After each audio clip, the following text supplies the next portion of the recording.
Jim Knapsack, Director of Information for the Midwest Collegiate Volleyball League, here with Carthage head coach L.J. Marx after a 3-0 win over Mount St. Joseph. Coach, let's start with an opening statement on what you saw from your team tonight in your semifinal win. It was a good response from the week we had. Just with some injuries and some uncertainty with some things.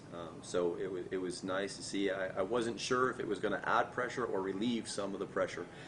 I think it did a little bit of both for the guys, and they responded very well and put some pressure on Mount St. Joe's. And credit to them. I mean, they weren't giving it up without a fight in the third set. So we had to step our game up and finish things off. The guys did a great job. You talk about serve receive almost after every game. Tonight, same amount of service errors, but you guys had 5 aces. Yeah, we put probably ridiculous amounts of time in from just volleyball 1-on-1 serve and pass. I mean, it's the first contact for both sides of the net. So if you can control that scenario and take an advantage off the first contact, you've got a huge advantage for the remainder of the point. So we knew that they were a big team. I mean, they've got some really big guys and some very athletic ones. And if we could get them a little bit out of sorts, we knew we could kind of capitalize on that. And they did a great job getting the ball to their middle, to Andrew. I mean, he's 6'11", he hit 580, I think it was, on the match. I mean, we couldn't slow him down, and that was when they passed well. When they were out of system from serve receive, I think we were pretty much in control of 90% of those points, which is what we wanted to do tonight.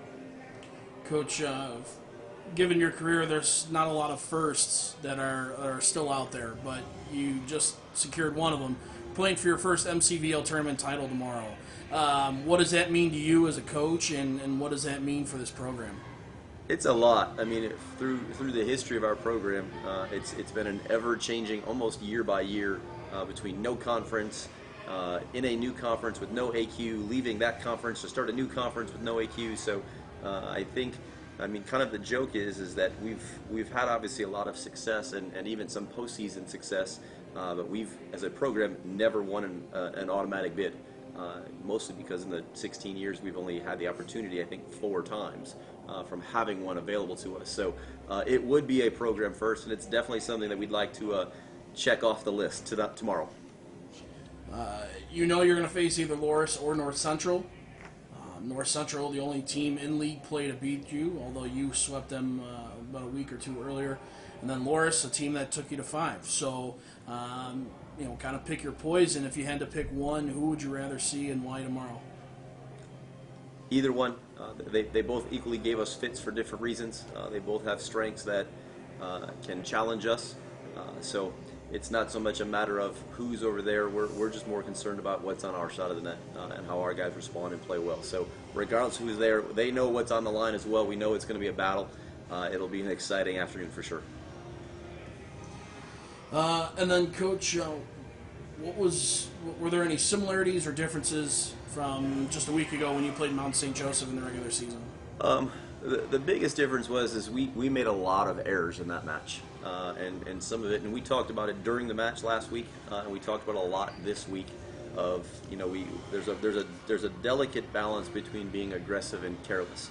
And last week, Friday, I think we flirted with the careless. I believe we had something like 19 service errors and 21 hitting errors, which is a pretty big amount. And to cut that back to, what do we have, 16 today? I mean, it's less than half. I think that allowed us to just play a lot more comfortable at times. So that was the biggest difference for us, was that we just were really going to focus on this all week, leading up to minimizing kind of the self-inflicted damage. When we didn't have the opportunity to score, don't help them out by going for too much. Mason and Kai were in here earlier. They filled the role where needed this year. Just their performance today. Yeah, the boys alluded to it. We're a very deep team. We've been rotating guys in and out, either due to injury or guys playing well and really challenging, and it's made practice a lot of fun because everybody we plug in there can compete at a high level, which really keeps the energy up at practice. And whether that be freshman, senior, I mean, they're fighting with each other, sometimes literally, over reps at practice, which is what you want. It builds that competitive fire, so when you get into a situation like this, it's not a surprise, right? We've replicated this environment a lot in our gym every day at practice. So it builds a little bit of comfort for that. So the ability for the guys to step in and play, switch positions. When word kind of got out with some of our injuries and the things that were going on, I heard from some of the alumni going, next man up, it's the Carthage way. And that's truly it. Like, it doesn't matter who's in there. We're not changing what we do. It's who we are. We're just going to try to do it very well. Alrighty, LJ Marx, head coach of the number 2 Red Men, playing for an MCVL Tournament title and an automatic bid to the NCAA Tournament. Coach, congrats on your win tonight. Rest up, and we'll see you here at 2 o'clock tomorrow. Great. Thank you very much.